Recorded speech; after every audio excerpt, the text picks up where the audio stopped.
یمن سے نکل کر بعض قبائل دکن آئے.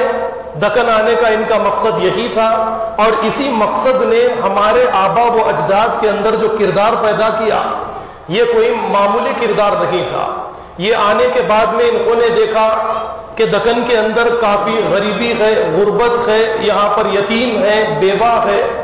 تو اور پھر اسی کے ساتھ ساتھ ہماری اپنی بستی میں بھی ایک واقعہ، کسی غریب کے انتقال کا واقعہ، تجہیز و تکفین کا واقعہ پیش آیا تھا، جس کی وجہ سے غریبوں کی مدد کرنے کے لیے، یتیموں کی مدد کرنے کے لیے اور مسکینوں کی مدد امداد کرنے کے لیے ایک ادارے کی بنیاد رکھی گئی، اور اس ادارے کا نام تنظیم مجلس سبیل الخیر رکھا گیا. آپ ذرا غور کیجئے کہ جس طریقے سے میں بار بار ایک مثال آپ کے سامنے پیش کرتا ہوں.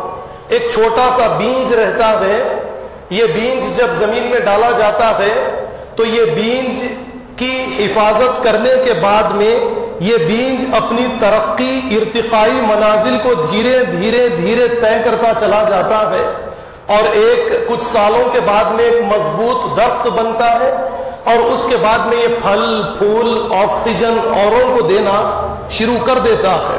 تو ہمارے اسلاف، ہمارے آبا و اجداد کی مخلص نیت کی وجہ سے جس تنظیم سبیل الخیر کی بنیاد، جس کی بیج اس سرزمین پر ڈالی گئی تھی، اس کی بیج نے ارتقائی منازل دھیرے دھیرے طے کرنا شروع کیے.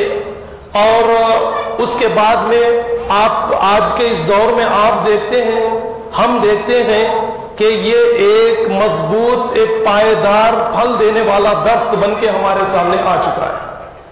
قرآن کریم سورہ ابراہیم کی 2 آیات کی تلاوت میں نے خطبہ مسنونہ کے بعد میں کی ہے، اور اسی موضوع کو لے کر میں نے اس آیت کو خطبہ مسنونہ کے لیے چنا ہے، جس میں اللہ رب العالمین نے ایک درخت کی مثال دی. کلمتن طیبتن کشجرتن طیبتن اصلها ثابت وفرعها فی السماء.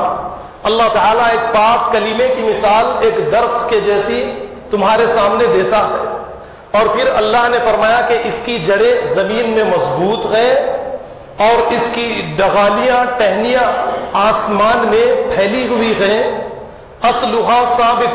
آپ غور کیجئے کہ اس کی اصل، یعنی یہ ادارے کی اصل ہماری اپنی بستی کی زمین میں گڑھی ہوئی، زمین میں پھیلی ہوئی، اور اس کی ڈغالیاں جو ہے وہ آسمان میں پھیلی ہوئی. اور اللہ نے جیسے فرمایا تؤتی اکلہا بإذن کل حین بإذن ربہا، یہ رات اور دن ہر وقت میں اپنا پھل دے رہا ہے. یہی مثال ہمارے اس ادارے کی ہے. ذرا آپ غور کیجئے کہ ہمارے نیک اسلاف کی جو نیت تھی، جو بیج انہوں نے زمین میں بویا تھا، یہ بیج نے ایک درخت کی شکل اختیار کی، اور اس کے بعد میں یہ پھل پھول چھاؤں یہ دینا اس نے شروع کر دیا ہے. اب اس کے بعد میں آپ ذرا غور کیجئے کہ جس شخصیت نے اس ادارے کی بنیاد رکھنے میں کلیدی کردار ادا کیا، اس شخصیت کے نام سے ہمارے بڑے آج بھی اچھی طرح سے واقف ہیں، لیکن نوجوان نسل اس سے واقف نہیں ہے. اس شخصیت کو ہم شیخ صالح بن سالم بہتاب مرحوم رحمت اللہ علیہ کے نام سے جانتے ہیں. ان کے ساتھ اور بھی افراد اس وقت میں موجود تھے، لیکن آپ کی نیت، آپ کے ساتھ جن جن لوگوں نے آپ کا ساتھ دیا، ان کی نیت مخلص تھی، خالص تھی، اللہ کو راضی کرنے